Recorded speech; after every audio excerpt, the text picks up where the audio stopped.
Hello everyone, this is CA Pulkit Jajodia from panoramic education.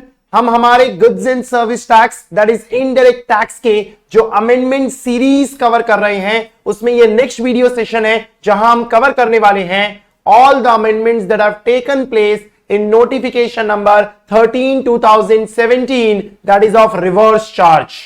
Sir बहुत सारे amendments है क्या? नहीं, बहुत सिंपल तीन छोटे छोटे अमेंडमेंट्स हैं और वो बहुत इजीली कवर हो लेंगे हमारे इस शॉर्ट वीडियो में। लेकिन आपसे एक रिक्वेस्ट रहेगी कि आप इस वीडियो को देखने से पहले जो अमेंडमेंट का हमने एग्जेम्पशन नोटिफिकेशन का वीडियो डाला था पहले वो देख ले, क्योंकि वो देखने के बाद यहां पे कुछ चीजें स्मूथ और इजी हो जाएगी, क्योंकि उसका बेस हमारे एग्जेम्पशन नोटिफिकेशन में ही कवर्ड था। क्योंकि एग्जेम्पशन नोटिफिकेशन 12-17 में कुछ चीजें जो बदली गई है उसका इंपैक्ट हमें यहां रिवर्स चार्ज के नोटिफिकेशन में भी देखने मिला है। तो अगर आपने वो नहीं देखा है तो पहले एक बार वीडियोस को स्विच करके हमारे ही चैनल पे आपको वो वीडियो दिख जाएगा प्लेलिस्ट में, उसे पहले पूरा कंप्लीट कर लें एंड फिर इसे ध्यान से सुने। सर ये इंटर एंड फाइनल दोनों के लिए एप्लीकेबल है क्या? हाँ बेटा, ये दोनों के लिए एप्लीकेबल है। सर क्या चेंजेस हुए हैं? 3 चेंजेस। कहां कहां? पहला चेंज हुआ है जीटीए की सर्विस में, गुड्स एंड ट्रांसपोर्ट एजेंसी की सर्विस में। दूसरा चेंज हुआ है गवर्नमेंट की सर्विसेज में, जो गवर्नमेंट सर्विसेज प्रोवाइड करती है जहां रिवर्स चार्ज लगता है वहां। और तीसरा चेंज हुआ है जो ऑल टुगेदर न्यू एंट्री डाली गई है, services by way of renting of a residential dwelling. इस तरीके से 3 बदलाव किए गए हैं। हम एक करके इन्हें डिस्कस कर लेते हैं। पहला बदलाव जो हम डिस्कस कर रहे हैं वो गुड्स ट्रांसपोर्ट एजेंसी का है। अमेंडमेंट क्या हुआ है उससे पहले थोड़ा सा ब्रीफ समझ ले गुड्स ट्रांसपोर्ट एजेंसी के बारे में हम क्या जानते हैं। जब सामान रोड से ट्रांसपोर्ट किया जाता है, गुड्स रोड से ट्रांसपोर्ट किए जाते हैं एंड जिस पर्सन से आप ट्रांसपोर्ट करा रहे हैं वो आपको कंसाइनमेंट नोट इशू करता है, तो हम कहते हैं कि वो गुड्स ट्रांसपोर्ट एजेंसी की सर्विस है जिसे टैक्सेबल किया गया है, उसमें एग्जेम्पशन नहीं है। हालांकि एंट्री नंबर 21 ऑफ नोटिफिकेशन 12/2017 में कुछ आइटम्स को एग्जेम्प्ट किया हुआ है, जैसे कि अगर आप डिफेंस इक्विपमेंट्स लेके जा रहे हैं, रिलीफ मटेरियल लेके जा रहे हैं, milk, salt, food grains, floor, pulses, rice, agricultural produce, ऐसी कुछ लिस्ट ऑफ आइटम्स लेके जा रहे हैं तो एग्जेम्प्ट है, उसके बिना तो टैक्सेबल ही होता है।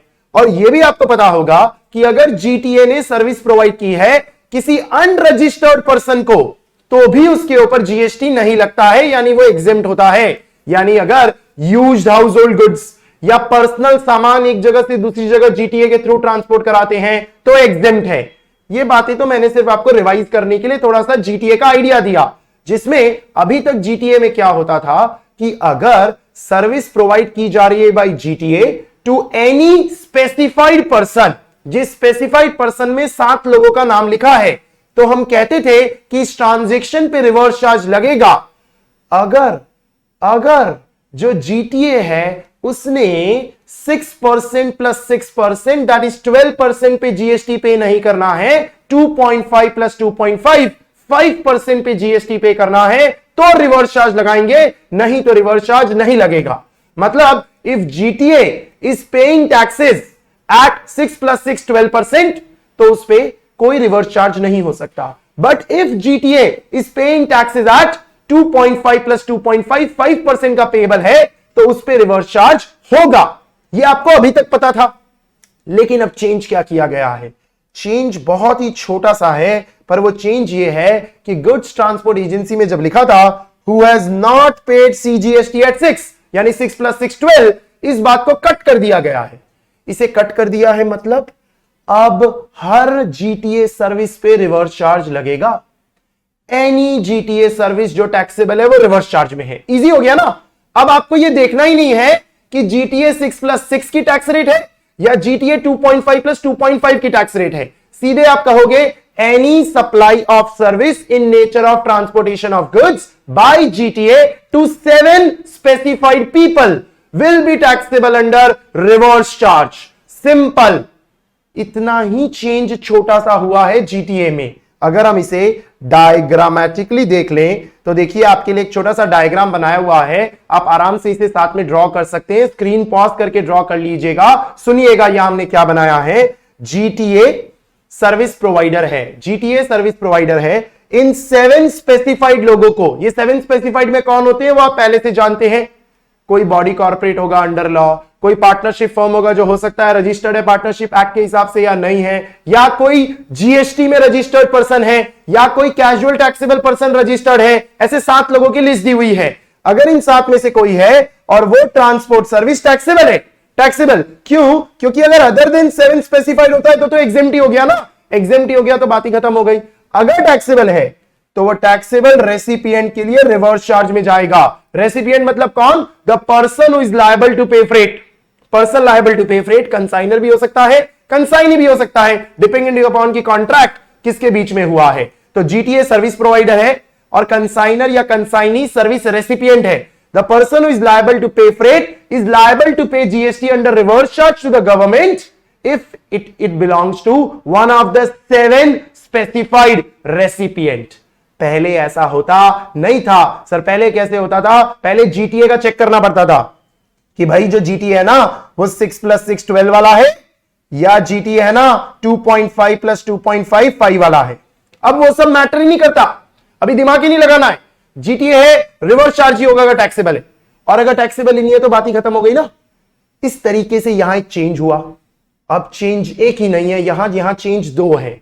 दूसरा चेंज क्या है? वो तो गया सर, आपने बोला ना रिवर्स चार्ज लगाना है। हां रिवर्स चार्ज लगाना है, लेकिन सरकार ने जीटीए को अब प्रोवाइड किया है एक ऑप्शन, एक चॉइस दी है। चॉइस क्या दी है उन्हें?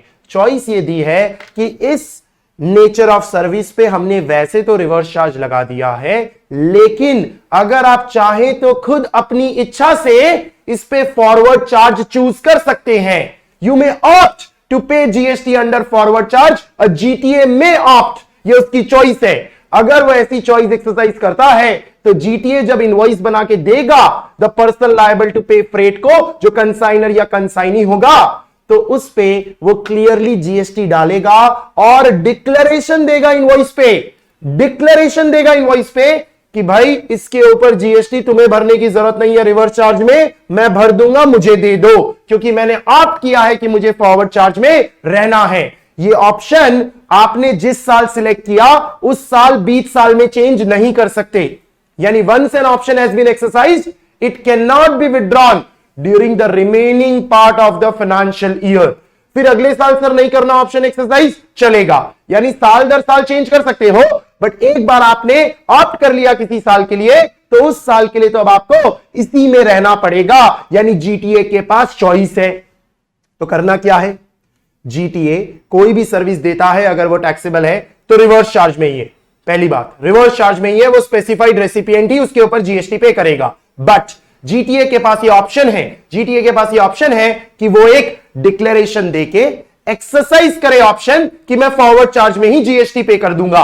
तो उस सिचुएशन में उसे इनवॉइस पे क्लियरली जीएसटी डालना पड़ेगा और एक डिक्लेरेशन भी इनवॉइस पे देना पड़ेगा दैट वो फॉरवर्ड चार्ज में जीएसटी पे कर देगा। रेसिपिएंट को टेंशन लेने की जरूरत नहीं है, वो उसका मैटर नहीं है। इर्रिस्पेक्टिव कि जीटीए 6 + 6 में है या 2.5 + 2.5 में है, ये बात अब इररिलेवेंट हो जाती है, इससे कोई फर्क नहीं पड़ता। वैसे भी आपके as per the syllabus rates आपको पढ़नी भी नहीं होती है, यहां पढ़ना पड़ता था क्योंकि उसी से पता चलता था रिवर्स चार्ज लगेगा या नहीं। पर अब तो फर्क ही नहीं पड़ता ना, तो आप ये बात अगर नहीं भी पढ़ोगे तो कहां फर्क पड़ता है। इसीलिए आपको जीटीए के नीचे लिखा है ऑप्शन टू पे अंडर फॉरवर्ड चार्ज, डिक्लेयर करना होगा और इनवॉइस में चार्ज करना होगा। इनवॉइस में भी डिक्लेयर करना होगा, इसलिए मैं बार बार ऐसे कह रहा हूं, इनवॉइस में भी डिक्लेयर करना होगा ताकि सामने वाले को पता चले कि जीएसटी चार्ज कर लिया गया है, उसे अलग से भरने की जरूरत नहीं है। This option can not be withdrawn during remaining part of financial year। Simple, इसी को आप ऐसे ही ड्रॉ कर लीजिएगा। फटाफट इसे वापस एक बार हम जो हमारी सप्लीमेंट्री पेपर इंस्टीट्यूट ने इशू किया है उसमें क्या दिया है वो देख लेते हैं, टेक्सचुअल कंटेंट देख लेते हैं, रिवाइज भी हो जाएगा। What is the category of supply of service? Services by GTA in respect of transportation of goods by road to 1 2 3 4 5 6 7 लोगों के नाम लिखे हैं जिनको हमने 7 स्पेसिफाइड रेसिपिएंट कह दिया। तो हमने क्या कहा? जीटीए सर्विस प्रोवाइडर है, दैट्स इट। वो बात कट हो गई, 6% वाली 6 + 6 बात कट हो गई, इररिलेवेंट हो गया। वो कौन है रेसिपिएंट ऑफ सर्विस? 1 2 3 4 5 6 7 लोग वही के वही कवर्ड है। कौन? फैक्ट्री जो रजिस्टर्ड है, सोसाइटी जो रजिस्टर्ड है, कोऑपरेटिव सोसाइटी जो एज पर लॉ है।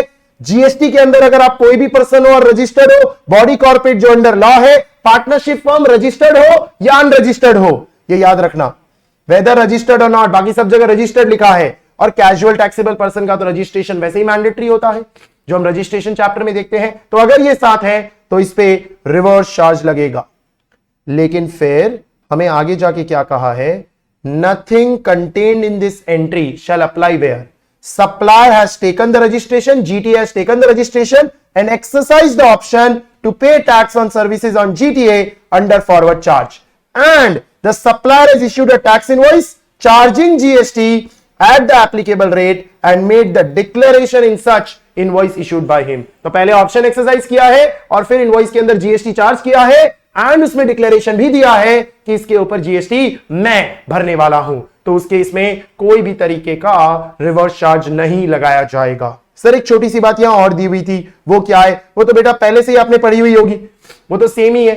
क्या है ये बात? अगर हम क्विकली एक बार रिवाइज कर लें, अगर जीटीए सर्विस प्रोवाइड करता है किसी रजिस्टर्ड पर्सन को, जीएसटी में रजिस्टर्ड पर्सन को, तो उस पर रिवर्स चार्ज लगता है, ये बात हमें पता है।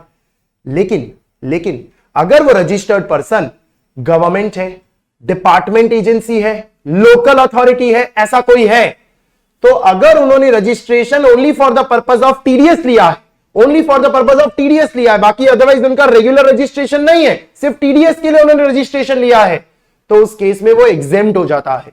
और अगर वो एग्जेम्प्ट ही हो जाता है तो फिर उस केस में हम रिवर्स चार्ज की बात नहीं करेंगे ना, हम रिवर्स चार्ज नहीं लगाने वाले हैं।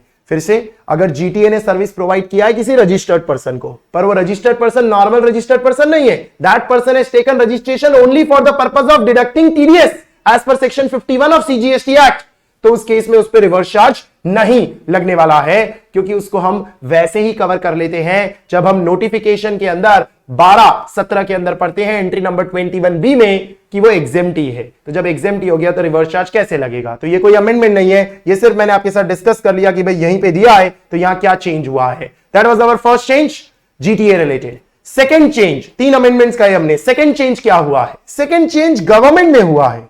गवर्नमेंट में क्या हुआ है सर? देखो यहां लिखा होता था services by department of post by way of speed post, express parcel post, life insurance, agency service provided to a person other than government.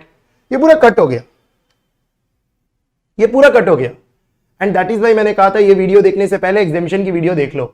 अगर आपने एग्जेम्पशन की वीडियो देख ली है तो ये हो गया, मुझे कुछ बताना ही नहीं है भाई। Services by department of post में अमेंडमेंट हुआ है, जो entry number 6A of notification 12-17 में हम पढ़ते हैं, जहां पे हमने ये बात पढ़ ली कि अब क्या हो चुका है, अगर बेसिक मेल सर्विसेज दी जा रही है like post card, inland letter, या कोई ऑर्डिनरी पोस्ट है जिसके अंदर एनवेलप का वजन 10 ग्राम से कम है, तो वो एग्जेम्प्ट है। और इसके अलावा बाकी जितने भी है वो सब टैक्सेबल है, और वो टैक्सेबल किसमें होंगे? नॉर्मल चार्ज में, रिवर्स चार्ज नहीं लगेगा। बस इतना ही बोला है। यानी services provided by department of post अगर एग्जेम्प्ट है तो एग्जेम्प्ट ही हो गया, और अगर टैक्सेबल है तो कभी रिवर्स चार्ज नहीं है, उस पर हमेशा नॉर्मल चार्ज, फॉरवर्ड चार्ज ही लगाया जाएगा। That's it. तो क्योंकि वहां एग्जेम्पशन में अमेंडमेंट हुआ ना, इसीलिए यहां पे इसको ठीक करना पड़ा, और कुछ भी नहीं, बाकी इसका कोई इंपैक्ट नहीं है। इंपैक्ट हमारे तीसरे वाले अमेंडमेंट का है। दूसरा तो बड़ा सिंपल सा था, पहले ही कवर हो चुका था। तीसरा वाला अमेंडमेंट क्या है? Services by way of renting of residential dwelling to a registered person, तो उस केस में रिवर्स चार्ज लगेगा। तो अगेन एग्जेम्पशन नोटिफिकेशन में ये बात पढ़ा दी थी एंट्री नंबर 12 में, क्या services by way of renting of residential dwelling वैसे तो एग्जेम्प्ट होता है, लेकिन अगर किसी रजिस्टर्ड पर्सन को दिया है तो वो टैक्सेबल होता है। रजिस्टर्ड पर्सन किसमें? जीएसटी में, तो वो टैक्सेबल होता है। और अब रिवर्स चार्ज में क्या बोल दिया? ये टैक्सेबल रिवर्स चार्ज में होगा। यानी कि अगर रजिस्टर्ड पर्सन को नहीं दिया तो वैसे ही एग्जेम्प्ट है ना, तो फिर रिवर्स चार्ज की क्या बात करोगे आप? वैसे ही एग्जेम्प्ट है। लेकिन अगर रजिस्टर्ड पर्सन को दिया है तो टैक्सेबल है, और टैक्सेबल अंडर रिवर्स चार्ज है। देखो एक छोटा सा डायग्राम, बस ये डायग्राम ड्रॉ कर लो, सब समझ आ जाना चाहिए। किसी भी पर्सन ने, एनी पर्सन ने किसी रजिस्टर्ड पर्सन को रेंट पे क्या दिया है? Residential dwelling for use as residence, क्योंकि देखो कमर्शियल ड्वेलिंग दी अगर तो वो वैसे ही टैक्सेबल है, और residential dwelling for commercial use the कि मैंने अपना घर दिया है शूटिंग करने के लिए, शूटिंग मतलब फिल्म शूटिंग करने के लिए, ऐसा कुछ भी दिया हुआ है तो वैसे ही टैक्सेबल है ना। तो उसमें तो हमको दिमाग ही नहीं लगाना है, उसमें कोई रिवर्स चार्ज की भी बात नहीं है, वो नॉर्मल चार्ज ही है, फॉरवर्ड चार्ज ही है। बट जब रेसिडेंशियल ड्वेलिंग दी है फॉर यूज एज रेसिडेंस, तो हम पहले क्या पढ़ते थे, ये एग्जेम्प्ट ही है। अब क्या बोल दिया लॉ में, अगर टू रजिस्टर्ड पर्सन है, टू रजिस्टर्ड पर्सन तो वो टैक्सेबल है, और अगर टू अनरजिस्टर्ड पर्सन है तो वो एग्जेम्प्ट है।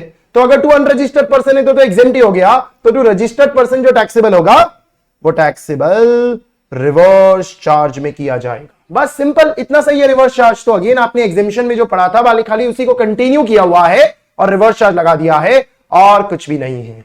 That's it. ये तीन ही अमेंडमेंट्स हुए हैं, तीन ही चेंजेस हुए हैं और कोई चेंज नहीं किया गया है। समराइज कर ले फटाफट। तो जीटीए ने 7 स्पेसिफाइड रेसिपिएंट को सर्विस प्रोवाइड की ट्रांसपोर्टेशन ऑफ गुड्स की, टैक्सेबल है अगर तो रिवर्स चार्ज में होगा। हालांकि जीटीए खुद ऑप्ट करके बोले नहीं फॉरवर्ड चार्ज तो डन, फिर फॉरवर्ड चार्ज मैटर नहीं करता जीटीए ने क्या रेट सिलेक्ट की है।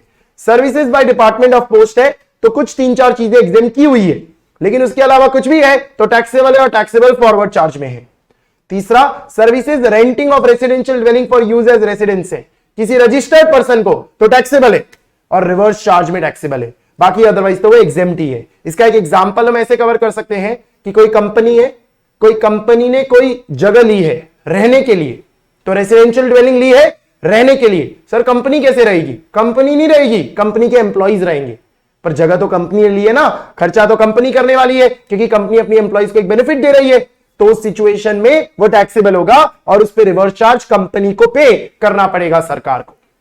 That's it. ये 3 अमेंडमेंट्स है हमारे। ये शीट हम आपके साथ नीचे लिंक में लगा देंगे। बाकी ये इंस्टीट्यूट का ही सिंपल हमारा मटेरियल है और कुछ भी नहीं है। जो 3 अमेंडमेंट्स रिवर्स चार्ज में हुए वो हमने कवर कर लिए हैं। होपफुली आपको समझ आ गया होगा एकदम क्लियरली। अगर आपको कोई भी डाउट्स हैं तो जरूर हमें कमेंट सेक्शन में बताएं। We will try to reach out to you as early as possible. अगर अभी तक आपने चैनल सब्सक्राइब नहीं किया तो जरूर से कर लें। अभी हम अमेंडमेंट की और लेक्चर्स डालते रहेंगे, कुछ रिवीजन सीरीज भी हमने प्लान की हुई है। Till then take care, have a nice day.